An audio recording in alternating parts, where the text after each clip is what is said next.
Bom dia, queridos irmãos da Igreja Cristã Nova Vida em Olinda. Estamos aqui, queridos, mais uma manhã para estudar a Palavra de Deus. Você sabe que domingo pela manhã é abrir a Bíblia. Nós estamos sempre trazendo um panorama bíblico de cada livro. O Pedro Gabriel com o Antigo Testamento, eu estou com o Novo Testamento. E vamos estudar a Palavra de Deus. Que a paz do Senhor Jesus continue no seu coração, na sua família, guardando, protegendo, abençoando a sua vida, que o poder do Espírito Santo esteja te protegendo aí, meu irmão. Nós estamos vivendo dias difíceis, complicados, mas o Senhor prometeu estar conosco, nos guardando, nos abençoando, livrando-nos de todo mal. Nós confiamos nele, dependemos dele, e sem ele não podemos nada, não é? Que você permaneça firme na palavra de Deus, louvando a Deus. Enche a sua casa de louvor, cante louvores, você que é o responsável pela casa, sua esposa, os filhos, cantem louvor, adore ao Senhor, abra a palavra de Deus, cultive a presença de Deus no seu lar, isso é que é importante, tá? O Senhor tem o controle de tudo, Ele está à nossa frente, e Ele tem o domínio sobre todas as coisas, Ele tem o controle sobre tudo isso que está acontecendo aí. Nós todos estamos sendo atacados, prejudicados, a saúde, a economia, mas vamos confiar no Senhor. Ele é o nosso Deus, Ele prometeu, Ele é fiel e vai nos ajudar. Então, calma, prudência, não se precipite, espere. Vamos deixar que o Senhor dirija a nossa vida. Amém, queridos? Então, vamos nos preparar para estudar a Palavra de Deus. Hoje, 2 Coríntios, a segunda carta que Paulo escreve agora com gratidão, que ele escreveu a primeira carta, exortando, corrigindo, ensinando, e ele soube que eles ouviram e obedeceram. Então ele está com gratidão aqui, feliz da vida, reforçando os ensinos de como deve viver a igreja, o corpo de Cristo, o cristão nesse mundo. Amém, queridos? Mas vamos orar, reúna a sua família em oração, vamos falar com Deus. Obrigado, Pai querido. Só temos a te agradecer, Senhor, por esse dia de vida, por mais esta semana que está iniciando, sabendo que estamos na Tua presença, sabendo que Tu estás conosco, Senhor, que Tu estarás nos ajudando, nos fortalecendo, renovando a nossa fé. Obrigado pela família, pelo sustento, por tantos livramentos. E pedimos, Senhor, que nos enche de fé, de poder, de autoridade, para podermos ajudar outras pessoas, abençoarmos outros que estão precisando. Pedimos o perdão dos nossos pecados. Queremos a cada dia aperfeiçoar a nossa fé, crescer para te amar, te servir e abençoar a todos. Fica conosco, Senhor. Abençoa a igreja em Olinda, a igreja em Recife, no Nordeste, no Brasil. Salva esta nação, liberta esta nação, Senhor. Nós oramos agradecidos, sabendo que Tu és o Deus que ouve, o Deus presente, que responde a nossa oração. Obrigado por tudo, Senhor. Em nome de Jesus, que nos ensinou a orar, dizendo: Pai nosso que estás no céu, santificado seja o Teu nome. Venha a nós o Teu reino. Seja feita a Tua vontade, assim na terra como no céu. O pão nosso de cada dia dá-nos hoje. Perdoa as nossas dívidas, assim como nós perdoamos aos nossos devedores. E não nos deixes cair em tentação, mas livra-nos do mal, pois Teu é o reino, o poder e a glória para sempre. Amém. Louvado seja o nome do Senhor. Queridos, enquanto estivermos estudando a palavra de Deus, eu vou citar aqui os conselhos, os ensinamentos do apóstolo Paulo. Esteja atento ao que o Espírito Santo vai falar para você. Amém? Louvado seja Deus. Só para lembrar a você aqui, nossos cultos, o que nós estamos fazendo?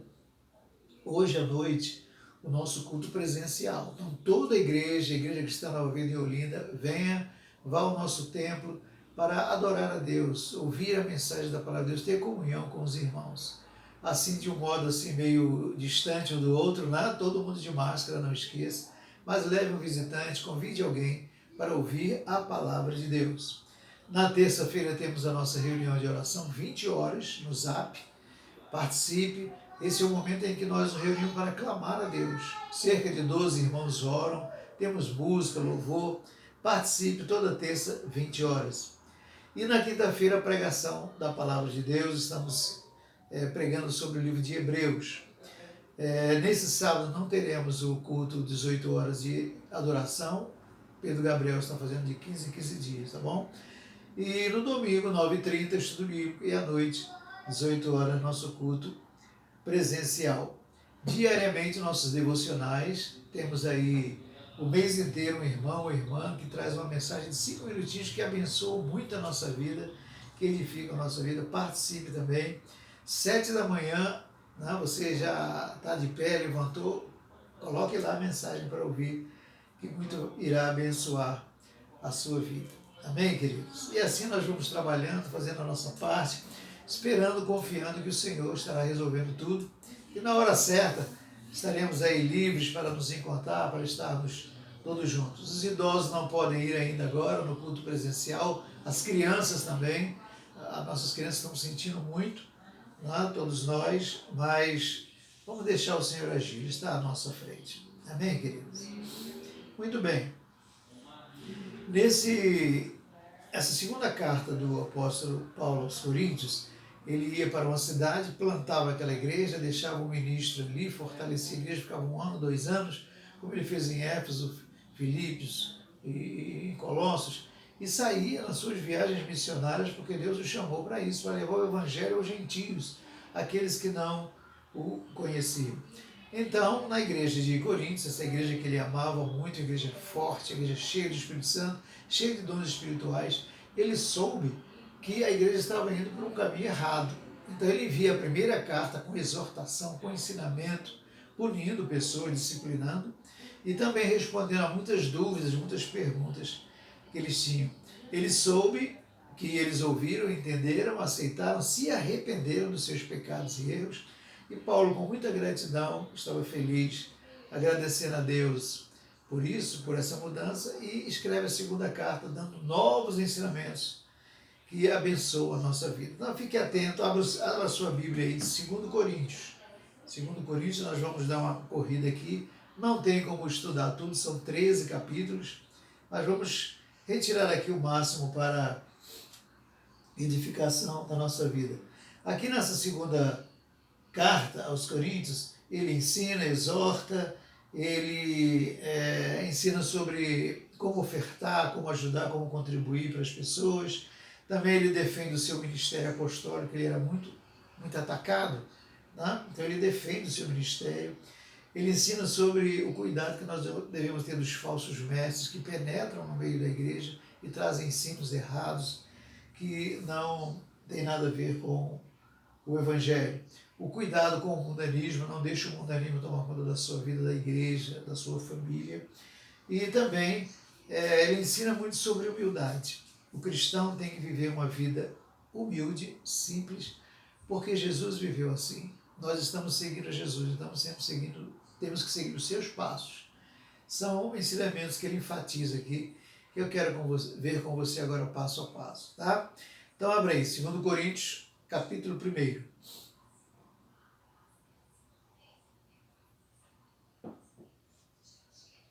Ele começa com a saudação, capítulo 1, 1 e 2. Paulo, apóstolo de Cristo Jesus, pela vontade de Deus, e o irmão Timóteo, a igreja de Deus que está em Corinto, com todos os santos de toda a Caia. A vocês, graça e paz da parte de Deus, nosso Pai, e do Senhor Jesus Cristo. Ele começa dizendo, olha, eu sou um apóstolo de Cristo, Timóteo está comigo. Eu me alegro por estar falando, me dirigindo à igreja de Cristo, aos santos, aqueles que foram comprados pelo sangue de Jesus, transformado. Graça e paz para vocês, da parte de Deus e de Jesus Cristo. Era assim a vida de Paulo, abençoar a todos, e é assim que nós devemos viver também.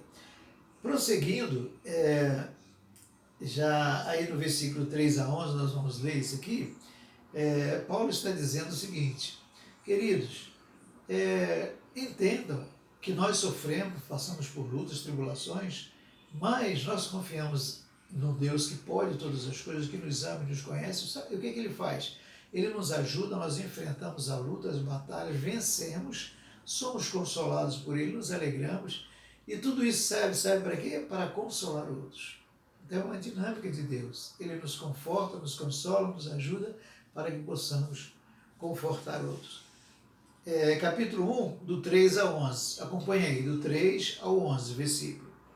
Bendito seja o Deus e Pai de nosso Senhor Jesus Cristo, Pai das misericórdias e Deus de toda consolação, que nos consola em todas as nossas tribulações, para que, com a consolação que recebemos de Deus, possamos consolar os que estão passando por tribulações. Pois assim como os sofrimentos de Cristo transbordam sobre nós, também por meio de Cristo transborda a nossa consolação. Se somos atribulados, é para a consolação e salvação de vocês. Se somos consolados, é para a consolação de vocês, a qual lhes dá a paciência para suportarem os mesmos sofrimentos que nós estamos padecendo. E a nossa esperança em relação a vocês está firme, porque sabemos que da mesma forma como vocês participam dos nossos sofrimentos, participam também da nossa consolação. Irmãos, não queremos que vocês desconheçam as tribulações que sofremos na província da Ásia. Paulo dizendo, nós sofremos muito, os apóstolos, os líderes, as quais foram muito além da nossa capacidade de suportar, ao ponto de perdermos a esperança da própria vida. Eles, nós vamos morrer agora, não dá mais. De fato, já tínhamos sobre nós a sentença de morte, para que não confiássemos em nós mesmos, mas em Deus que ressuscita os mortos. Ele nos livrou e continuará nos livrando de tal perigo de morte.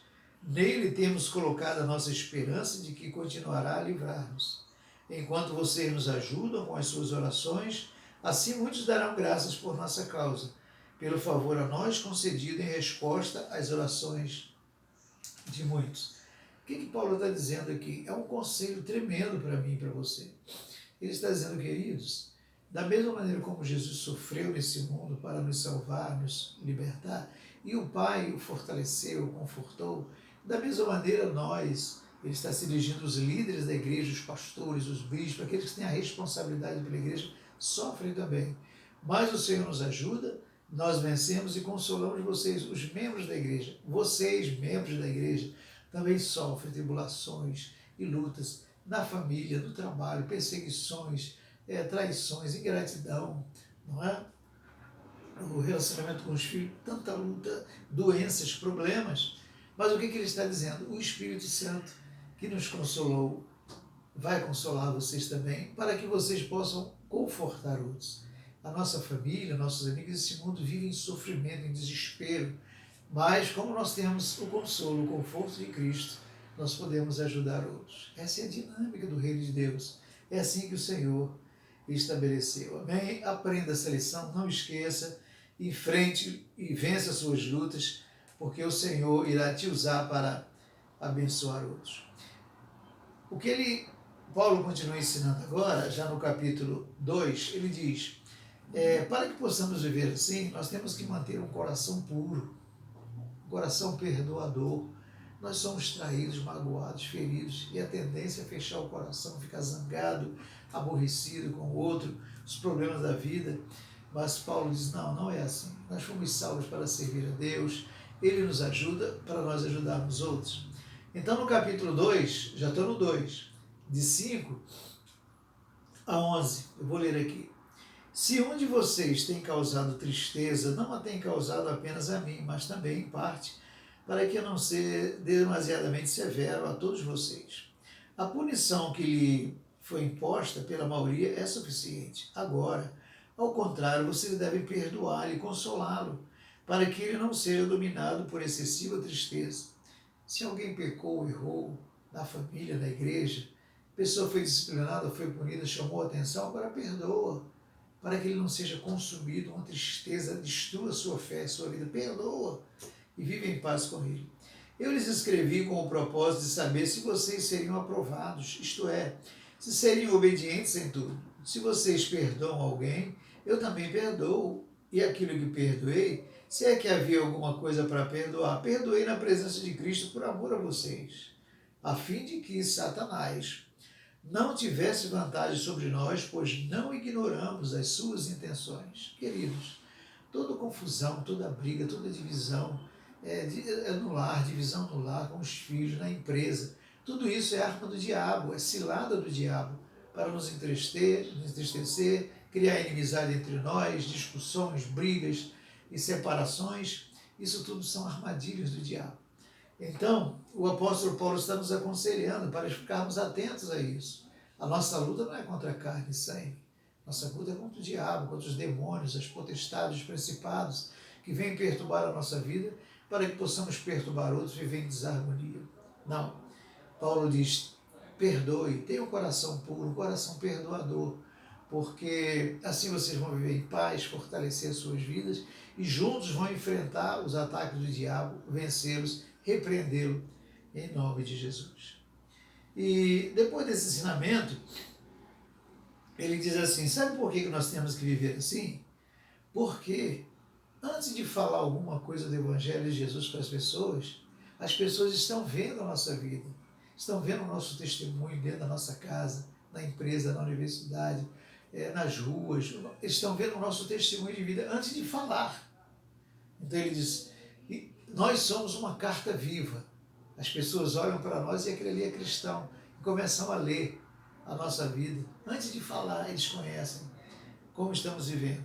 Capítulo 3, 3, de 1 a 3. Vamos lá? Será que com isso estamos começando a nos recomendar a nós mesmos novamente? Será que precisamos, como alguns, de cartas de recomendação para vocês ou da parte de vocês? Vocês mesmos são a nossa carta, escrita em nosso coração, conhecida e lida por todos. Vocês demonstram que são uma carta de Cristo, resultado do nosso ministério, escrita não com tinta, mas com o Espírito do Deus vivo, não em tábuas de pedra, mas em tábuas de corações humanos. Quando entregamos nossa vida a Jesus Cristo, querido, o sangue de Jesus nos limpou, nos purificou, apagou o nosso passado. O Espírito Santo vem habitar em nós e nos ensina a viver em paz, em amor, em alegria com todos, cuidar da nossa casa, da nossa família, do nosso trabalho, sermos honestos, retos, íntegros diante de Deus. E as pessoas, antes de nos ouvir, elas estarão vendo o nosso testemunho, como vivemos de modo a agradar a Deus e a todos. E o apóstolo Paulo prossegue aqui. Ele diz que para isso acontecer, nós precisamos entender que o Espírito Santo é quem nos ajuda, é quem faz isso, é quem transforma a nossa vida, nos ajuda a viver essa nova vida. O Espírito Santo habita em nós. Capítulo 4. Já estou no 4 aqui. Do 7 ao 11. Capítulo 4, 7 a 11. Vamos lá? Ele diz assim, mas temos esse tesouro em vasos de barro, para mostrar que esse poder, que a tudo excede, provém de Deus e não de nós. Ele está dizendo, nós, o nosso corpo, nós somos um vaso de barro. Mas esse vaso de barro agora é o santuário, é o templo do Espírito Santo que veio habitar em nós. Esse é o maior tesouro que nós receberemos nessa vida. Amém? Você pode dizer glória a Deus aí. De todos os lados somos pressionados, mas não desanimados. Ficamos perplexos, mas não desesperados. Somos perseguidos, mas não abandonados. Abatidos, mas não destruídos. Trazemos sempre em nosso corpo o morrer de Jesus, para que a vida de Jesus também seja revelada em nosso corpo. Morremos a cada dia, nos humilhamos e a vida de Jesus se manifesta. Pois nós que estamos vivos somos sempre entregues à morte por amor a Jesus, para que a sua vida também se manifeste em nosso corpo mortal. A cada dia nos humilhamos, oramos, dobramos nossos joelhos, pedimos perdão ao Senhor. O Senhor Jesus nos purifica pelo seu sangue e o Espírito Santo que está em nós, esse tesouro que não tem fim, é inesgotável, será sempre jorrando vida, paz e alegria, e nós podemos abençoar a todos. Assim é a vida do cristão, do seguidor de Cristo, conforme o apóstolo Paulo está nos ensinando.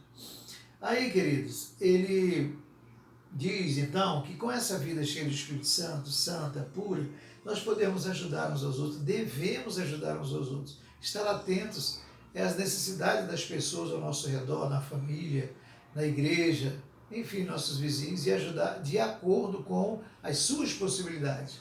Nós não podemos fazer aquilo que não temos condições, mas dentro daquilo que o Senhor nos dá, nós devemos ajudar outros. Ele ensina isso aqui no capítulo, essa questão de ajudar aos outros, eu pulei aqui, é no capítulo 9. Mas vamos esperar um pouquinho. Com o Espírito Santo vivendo em nós, ele diz que nós temos que viver uma vida diferente. Não podemos viver uma vida como o mundo vive, de acordo com o mundanismo que invade o coração da pessoa, a família, a igreja. Capítulo 6. 6, tá? Capítulo 6, aí eu estou correndo demais, né? 6, 14. 14 a 18. 14 a 17. Olha o que ele diz aqui. O Espírito Santo está em nós, então vamos viver uma vida diferente. Não se ponham em julgo desigual com os descrentes. Pois o que tem em comum a justiça e a maldade? Justiça e maldade juntos não combinam. Ou que comunhão pode ter luz e trevas? Podem andar juntos? Não pode. Que harmonia entre Cristo e Belial, Jesus e os demônios? Não dá certo. Jesus chega e os demônios correm. Que há de comum entre o crente e o descrente? Como é que o crente e o descrente vão ter comunhão, viver juntos? Nós podemos ter contato para evangelizar, para ajudar, para abençoar, para discipular, mas ter comunhão, viver em comunhão, fazer o que eles fazem? Não. Que acordo há entre o templo de Deus e os ídolos? Nós somos o templo do Espírito Santo. Como é que a gente vai ficar aí na idolatria, com imagens? Não tem como. Pois somos santuário do Deus vivo. Santuário. O Espírito Santo habita em nós acabamos de ver aqui. Como disse Deus, habitarei com eles e entre eles andarei. Serei o seu Deus e eles serão meu povo. Portanto, saiam do meio deles. Separem-se, diz o Senhor. Não toquem em coisas impuras e eu os receberei. E lhes serei pai e vocês serão meus filhos e minhas filhas, diz o Senhor Todo-Poderoso. Quando conhecemos Jesus, entregamos a nossa vida a Ele, o sangue de Jesus nos limpou, nos purificou, o Espírito Santo veio habitar em nós e fez de nós uma nova criatura. Então não tem como ter harmonia, amizade, sociedade, viver em comunhão com os incrédulos, com o mundo. O que fazemos é orar, é clamar pela salvação de Olinda, pela salvação do Recife, do Nordeste, do Brasil, orar pelos governadores, mas não fazer o que eles fazem, viver da maneira como eles vivem. Pelo contrário, o Senhor diz: vocês são meus filhos, então separem-se, fujam, saiam, não façam, não vivam em comunhão, em harmonia com eles. Muito bem. Agora sim, com esse coração transformado, nós precisamos estar atentos para ajudar os necessitados, aquelas pessoas que precisam dentro das nossas possibilidades. Não é fazer aquilo que nós não podemos. Capítulo 9, isso está, vamos ler do 6 em diante. 9, 6. Como nós devemos ajudar os outros? Lembre-se, aquele que semeia pouco também colherá pouco. E aquele que semeia com fartura também colherá fartamente. Cada um dê conforme determinou em seu coração, não com pesar ou por obrigação, pois Deus ama quem dá com alegria. E Deus é poderoso para fazer que lhe seja acrescentado toda a graça, para que em todas as coisas, em todo o tempo, tendo tudo o que é necessário, vocês transbordem em toda boa obra, como está escrito: distribuiu, deu os seus bens aos necessitados, a sua justiça dura para sempre. Aquele que supre a semente ao que semeia e o pão ao que come, também lhe suprirá e multiplicará a semente e fará crescer os frutos da sua justiça. Vocês serão enriquecidos de todas as formas, para que possam ser generosos em qualquer ocasião e por nosso intermédio, a sua generosidade resulte em ações de graças a Deus. Queridos, sabe como essa dinâmica de Deus, como Ele criou desde o início? Ele colocou o sol, a lua, as estrelas, Ele colocou o mar, a água, as plantas, a alimentação para todos. Sabe para que isso? Ele abençoa a nossa vida, Ele abençoa a todos, a chuva e o sol estão aí para todos. Então Ele abençoa a minha vida, Ele me dá o necessário para a minha vida, dá a você, essa família, aquela família. Nós suprimos a nossa necessidade, nosso trabalho, nosso emprego, nosso salário, tudo pertence a Ele, a nossa profissão, tudo é de Deus. Se nós não reconhecermos isso, vamos ver como as pessoas do mundo vivem. Observe aí o Brasil, nessa corrida de poder, as nações querendo ser maior, destruir um outro, a ponto de surgir uma guerra aí, a terceira guerra mundial, por causa do poder. querendo ser melhor do que o outro, maior do que o outro. Não, o Senhor nos abençoa para que possamos estar atentos às necessidades da nossa família, nossos familiares, nossos irmãos da igreja, vizinhos, amigos que conhecemos, e dentro da possibilidade de cada um, daquilo que você tem, você possa também ajudar a abençoar aquele que precisa. Amém, queridos? Essa é a dinâmica de Deus. E sabe o que acontece? O Senhor te abençoa, você abençoa outras pessoas, e Deus olha e diz, aquela família ali está abençoando, então eu vou dar mais para eles. Aí vai acrescentando. Quanto mais você abençoa a pessoa, Deus vai te dando. Ele não é ganancioso. O que ele tem não é só para ele, para a família dele, ele ajuda as pessoas. Então eu vou dar mais para ele. E quanto mais você recebe, você vai distribuindo. É assim a dinâmica de economia no reino de Deus. É assim que ele estabeleceu. O apóstolo Paulo está nos ensinando isso e possamos viver assim. Amém, queridos? Capítulo 10, olha, são 13, já estou chegando lá. Capítulo 10. Ele fala agora sobre a autoridade espiritual. Todo poder e autoridade pertence ao nosso Deus. Então a autoridade vem de cima para baixo. Amém? Então é por isso que nós temos que ficar no nosso lugar, porque o Senhor está olhando cada um de nós, membros do seu corpo, e Ele nos dá autoridade. Pastores, apóstolos, presbíteros, diáconos, servos, trabalhadores, todos nós temos uma porção de autoridade espiritual na nossa vida. É o que o apóstolo Paulo fala aqui, 10, de 1 a 6. Vamos ler? Eu, Paulo, pela mansidão e pela bondade de Cristo, apelo para vocês, eu, que sou humilde, quando estou face a face com vocês, mas audaz quando ausente.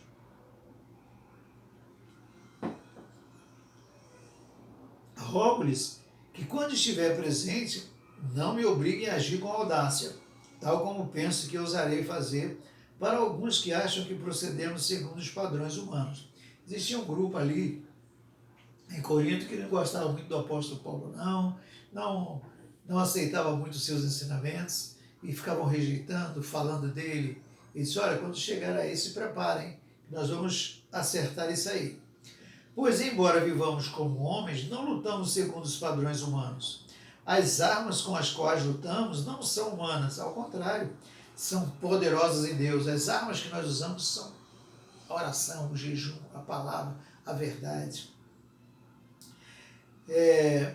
Poderosas em Deus para destruir fortalezas. Destruímos argumentos e toda pretensão que se levanta contra o conhecimento de Deus. E levamos cativo todo o pensamento para torná-lo obediente a Cristo. Estaremos prontos para punir todo ato de desobediência, uma vez estando completa a obediência de vocês. Paulo está ensinando que na igreja, no reino de Deus, que onde Jesus é o rei, existe disciplina, existe ordem. Cada um tem que estar no seu lugar. A liderança da igreja, a membresia, cada um é revestido de autoridade, cada um deve agir no seu devido lugar como um corpo, né? Cada um desempenha a sua função com santidade, com amor, com pureza, com humildade, e todo o corpo é fortalecido, e cresce, e amadurece, e avança, e continua abençoando vidas. Muito bem. Aí, queridos, ele pula para um assunto que é muito importante para mim e para você. Ele fala sobre o sofrimento. Principalmente nesses dias que nós estamos vivendo, a igreja no mundo inteiro, nós estamos sofrendo isolamento social. Os idosos não podem ir ao culto, louvar a Deus. Né? As crianças não podem ir, as crianças estão sentindo muito. Doença, morte, luto, quanto sofrimento, economia, falta de recursos, doença, todo mundo apavorado. O que vai acontecer? Isso vai passar? Não vai passar? Vai ter guerra? Não vai ter guerra? Muito sofrimento, muita luta. Mas o que o apóstolo Paulo nos ensina é que ele, desde aquele período, sofreu e sofreu muito, porque Jesus sofreu, nós sofremos também. Mas, confiando no Senhor, nós vamos enfrentar e vencer tudo. Eu quero lembrar com os irmãos a lista que Paulo deu dos seus sofrimentos.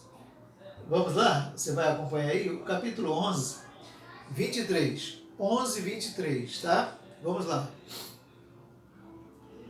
São eles servos de Cristo? Estou fora de mim para falar desta forma. Eu ainda mais. Trabalhei muito mais. Fui encarcerado mais vezes. Fui açoitado mais severamente, exposto à morte repetidas vezes. Preso, açoitado. 5 vezes recebi dos judeus 39 açoites. 5 vezes 40, 200. Menos 5, 195 chicotadas nas costas, que a carne subiu, o sangue.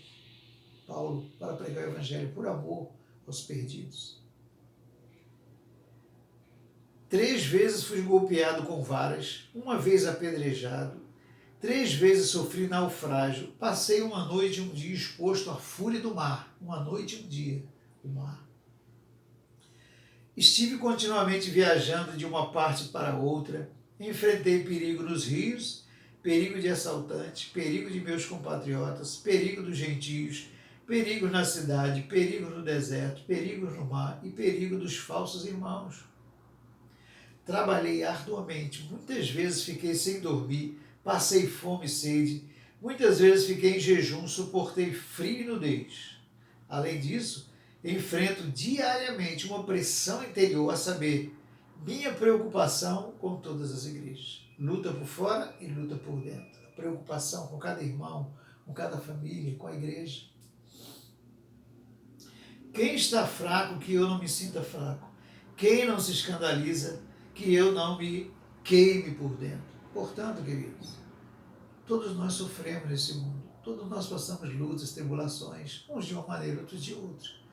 O fato é que todos nós sofremos. Mas lembre-se o que Jesus disse: no mundo tereis aflições, mas tenham coragem, eu venci o mundo. Se Jesus sofreu, se os apóstolos sofreram, se a igreja sofre esses 2000 anos, quantos pastores hoje, missionários, estão presos, morrendo, igrejas fechadas, torturados, mortos? Hoje, vem sofrimento para mim, para você também, para todos nós. Mas o que temos que fazer, como o apóstolo Paulo disse? Nos humilhar, saber que de cada um desses sofrimentos o Senhor vai estar conosco, nos ajudar, nos dar força, nós vamos vencer, Ele vai nos consolar para que possamos consolar outros. Queridos, essa é a nossa vida, é assim que se vive no reino de Deus. Muito bem, Paulo fala também que apesar de tudo isso, né, a nossa vida é uma bênção de Deus, apesar das lutas, dos sofrimentos, mas a glória de Deus, o poder de Deus está sobre a nossa vida. No capítulo 12, de 1 a 6. 12, de 1 a 6. Termina no 13, já estamos terminando aí. Acompanhe, capítulo 12. É necessário que eu continue a gloriar-me com isso. Ainda que eu não ganhe nada com isso, passarei as visões e revelações do Senhor. Conheço um homem que em Cristo, que há 14 anos foi arrebatado ao terceiro céu. Estava falando dele mesmo. 14 anos atrás, quando foi salvo, foi para o deserto, ficou em oração, em comunhão com Deus, foi arrebatado ao terceiro céu. Se foi no corpo ou fora do corpo, não sei. Deus o sabe. E sei que esse homem, se no corpo ou fora do corpo, não sei, mas Deus o sabe, foi arrebatado ao